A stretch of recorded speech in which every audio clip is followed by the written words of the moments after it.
Hoje, dando sequência à série sobre mitos e verdades em cirurgia plástica, nós vamos tecer alguns comentários sobre a lipoaspiração. A lipoaspiração, como a prótese de silicone, hoje em dia, são as cirurgias mais realizadas dentro da cirurgia plástica. Entretanto, nós temos que ter muito cuidado quando se fala em lipoaspiração, porque é um método, um meio que está sendo banalizado mundialmente, principalmente no Brasil e Estados Unidos, onde ela é mais realizada. A lipoaspiração tem que ser realizada obrigatoriamente por cirurgiões plásticos capacitados, isso é, cirurgiões que pertençam à Sociedade Brasileira de Cirurgia Plástica, em ambiente hospitalar ou em clínicas que tenham a mesma segurança do hospital, para que vocês tenham o que a gente chama de uma lipoaspiração segura.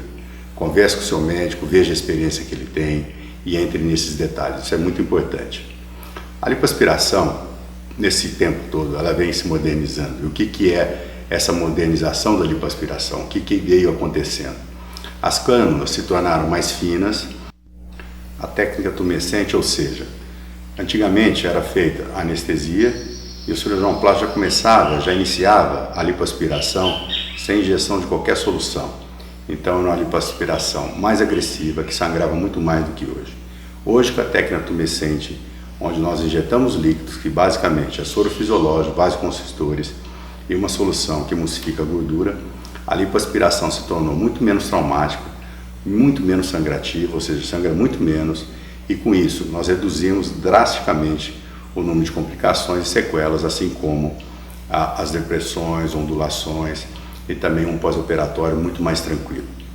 O aspecto mais importante da lipoaspiração, que a gente vê muito em consultório, é quando a paciente entende ou acha ou pensa que a lipoaspiração é um método de emagrecimento. E aí nos deparamos com o que é muito importante, que é o volume que nos é permitido ser lipoaspirado, que é ser retirado da paciente. Quando alguns cirurgiões plásticos, e a gente recebe no consultório algumas pacientes dizendo isso, que a amiga tirou 5 ou 6 litros, ou o cirurgião plástico é mentiroso, ou o cirurgião plástico é louco, porque ele tem que ter um critério muito definido, ou seja, a lipoaspiração ela só deve ser realizada para gordura localizada, ou seja, aquela gordura imutável. Quando a paciente está com peso adequado, praticando atividade física, dieta balanceada, ou seja, aquela paciente que está de bem com o seu corpo. Não uma paciente que está com sobrepeso e imagina que a lipoaspiração irá emagrecer na ponta da cama, que a gente escuta muito isso. Então, reafirmando, a lipoaspiração não é método de emagrecimento, não dá para uma paciente chegar com sobrepeso, ou seja, aquele peso que ela deveria perder, com atividade física, com dieta, com nutricionista ou com nutrólogo e achar que a lipoaspiração ela vai passar por uma mesa pela câmara de lipoaspiração e vai sair magrinha do outro lado da mesa. Muito cuidado com isso, que isso pode levar a sequelas graves, como ondulações, como buracos, como depressões, como sangramentos, como transfusões sanguíneas e outras até mais graves, que é isso que a gente escuta falar por aí quando não se usa um critério adequado, ou seja, a lipoaspiração passa a ser um método não mais seguro, porque se exagerou na quantidade e assim a gente vai ter sequelas de difícil solução, se não de soluções que serão impossíveis de serem resolvidas. Os pacientes também nos perguntam, nos questionam a respeito dos vários métodos existentes para fazer essa liposucção, ou seja, essa retirada de gordura. E realmente existem vários métodos. A lipoaspiração com cânula, a lipoaspiração com lipoaspirador, a bioliposucção, a lipoaspiração a laser, a lipoaspiração ultrassônica. Todos esses métodos são métodos adequados. Isso depende muito da experiência do cirurgião plástico. Então converse com o seu cirurgião plástico e na mão daquele cirurgião plástico, o que ele mais está acostumado é o melhor resultado. Não existe uma técnica ideal ou uma técnica que sobrepõe a outra.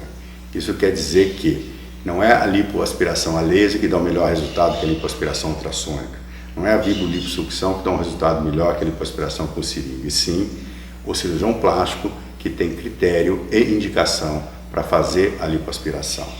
Converse com o seu médico a esse respeito para, de novo, você ter um bom resultado e realmente estar bem informado do que esse procedimento pode te proporcionar, assim como quando a gente entra num assunto que também está muito em moda, como a lipoescultura e a lipoinjeção. O que é lipoescultura e o que é lipoinjeção? A lipoescultura nada mais é do que a lipoaspiração. Esse termo foi criado de uma maneira para deixar a lipoaspiração um pouco mais delicada, para deixar não dizer que a lipoaspiração é tão agressiva, mas a gente tem que tomar muito cuidado para não banalizarmos esse procedimento. Por que isso? Porque a lipoaspiração é como uma cirurgia qualquer. O paciente tem que estar em condições para que ela seja realizada. De novo, ela tem que ser realizada por cirurgião plástico capacitado, que tem experiência com lipoaspiração, para que você possa realizá-lo de uma maneira segura. Então, a lipoescultura, como o próprio nome diz, seria escultura com gordura. Então, nós modelamos esse corpo fazendo a lipoaspiração. E a lipoinjeção é quando nós pegamos ou retiramos uma gordura de um lugar que está sobrando, então a liposucção, e injetamos em outro lugar. A região mais frequentemente injetada é o bumbum, é a região glútea. Mas devemos lembrar que essa lipoinjeção, essa gordura injetada, ela pode ser absorvida e nós não sabemos em que grau ela é absorvida.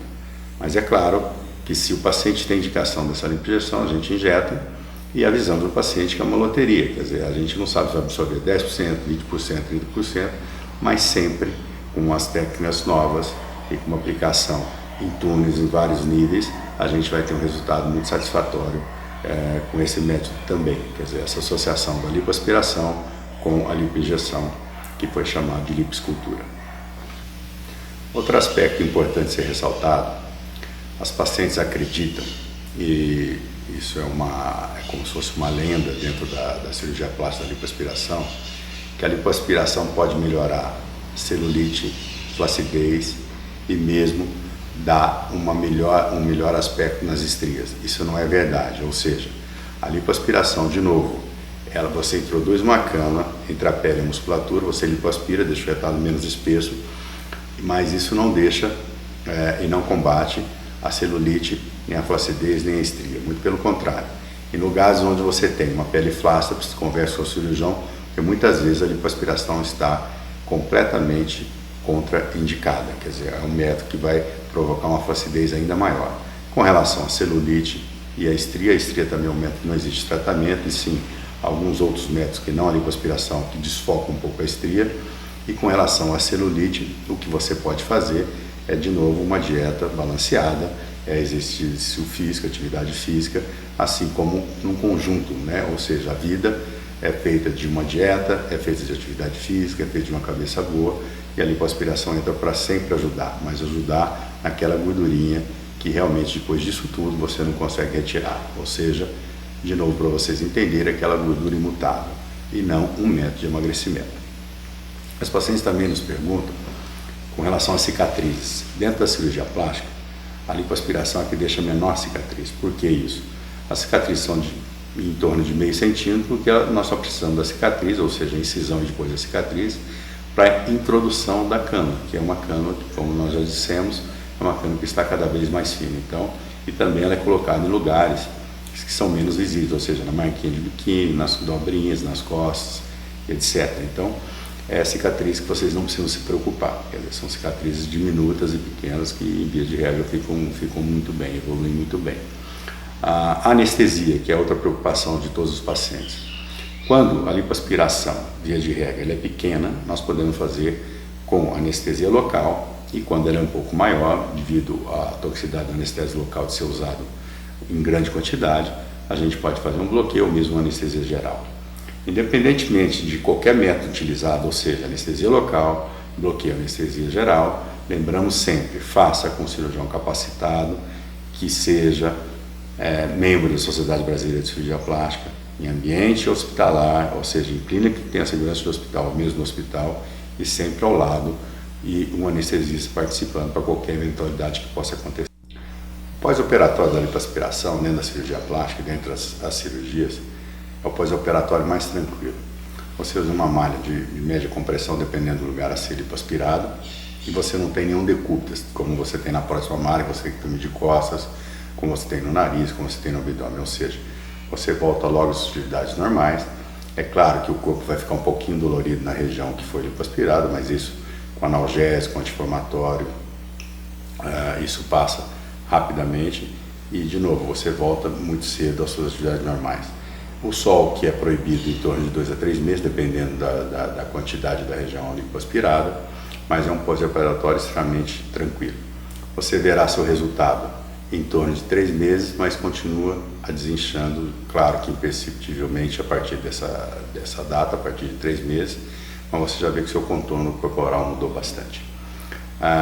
Como recado final, nós achamos que a lipoaspiração é um método que veio para ficar, é um método extremamente seguro, desde que você tenha indicação em todos os critérios que a gente falou anteriormente e que você conheça o seu cirurgião plástico, que obrigatoriamente é ele o único que está capacitado a realizar esse tipo de procedimento.